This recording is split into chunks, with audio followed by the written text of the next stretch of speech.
আসসালামু আলাইকুম সবাইকে। তো আজ সকালবেলায় উঠে আমি আমাদের ধানের জমিতে চলে এলাম কিছু সার দেওয়ার জন্য। ধান লাগানোর পর থেকে জমিতে কোনো সার দেওয়া হয়নি, সেজন্য অল্প পরিমাণে কিছু ইউরিয়া সার নিয়ে চলে এলাম ধানের জমিতে।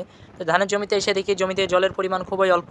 অল্প জল থাকলে ধানের গাছগুলো মরে যেতে পারে, যেহেতু নতুন নতুন পোতা এবং সারও ভালো কাজ করবে না, সেই জন্য জমিতে অল্প পরিমাণে কিছু জল ভরে দেবো। আর চারিধারের দৃশ্যগুলো দেখুন, দেখতে খুবই সুন্দর লাগছে।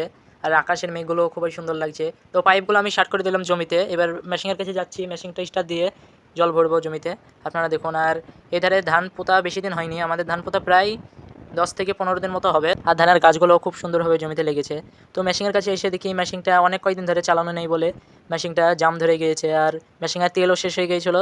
সেই জন্য অল্প পরিমাণে কিছু ডিজেল ভরে দিচ্ছি মেশিনে। আর আপনারা দেখছেন এই মেশিনটির বয়স প্রায় 20 থেকে 25 বছর হবে, এবং মেশিনের এখনও তেল সার্ভিস খুবই সুন্দর দেয়। প্রায় 1 লিটার ডিজেলে আপনার 1.5 ঘন্টা থেকে 2 ঘন্টা পর্যন্ত সার্ভিস দেয়। তো মেশিনে ডিজেলটা ভরে দিলাম, এবার স্টার্ট দিয়ে দেখবো মেশিন স্টার্ট নেয় কিনা আবার।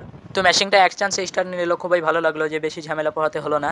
নাহলে মেশিন যদি একবার স্টার্ট না নেয় তাহলে মেশিন স্টার্ট দেওয়া খুবই কঠিন হয়ে যায়। তো যাক, মেশিনটা স্টার্ট করে দেওয়ার পর এবার ধানের জমিতে যাচ্ছি। পাইপগুলো ঠিক আছে নাকি দেখে নিলাম, তো পাইপ কোনো জায়গায় কুচকে নাই, ঠিক আছে। তো জল যাচ্ছে জমিতে, জমিতে যেয়ে আপনাদেরকে দেখাচ্ছি জমির পরিস্থিতি কেমন, আমাদের ধানের পরিস্থিতি বর্তমানে। তো জমিতে চলে এলাম, জমিতে আসার পরে এবার ইউরিয়া সারগুলো জমিতে ছিটিয়ে দেবো। আর এদের আপনারা দেখুন আকাশের দৃশ্যটা, মেঘগুলো আজ দেখতে খুবই সুন্দর লাগছে। তো ইউরিয়া সারগুলো ছিটিয়ে দিচ্ছি, আপনারা দেখুন। আর একটি কথা আপনাদেরকে বলে রাখি, যে ধান লাগানোর 15 থেকে 20 দিন পর ইউরিয়া সারটা ধানের জমিতে দেবেন, তাহলে দেখবেন খুব সুন্দর রেজাল্ট পাবেন। এবং ধানের গাছগুলোও দেখবেন গাঢ় সবুজ রঙের হয়ে থাকবে এবং দেখতেও খুবই সুন্দর লাগবে।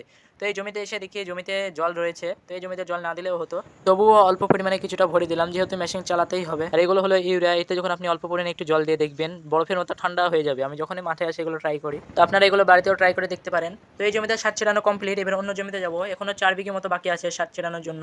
তো অন্য জমির দিকে যাচ্ছি। আর এই জমিতে দেখলাম জল বেশ রয়েছে, এই জমিতে জল না দিলেও চলবে, তো এই জমিতে জল দিলাম না। আর এই জমিগুলো আমাদের শ্যালো মেশিন থেকে বেশ অনেকটাই দূরে, সেই জন্য এই জমিতে জল দিলাম না। তো অন্য জমিতে এসে দেখি এধারে আবার মেঘ লেগেছে, বৃষ্টিও হতে পারে। আর বলতে বলতে বৃষ্টিও আরম্ভ হতে লাগলো। তো দেখতে পাচ্ছেন কেমন বৃষ্টি হচ্ছে। তো বৃষ্টিতে কাজ করতে বেশ ভালোই লাগে। তো সারগুলো সব ছিটিয়ে দেওয়া কমপ্লিট। এখান থেকে আমি আমার ভিডিওটা শেষ করছি। আপনারা সবাই ভালো থাকবেন, সুস্থ থাকবেন। আসসালামু আলাইকুম।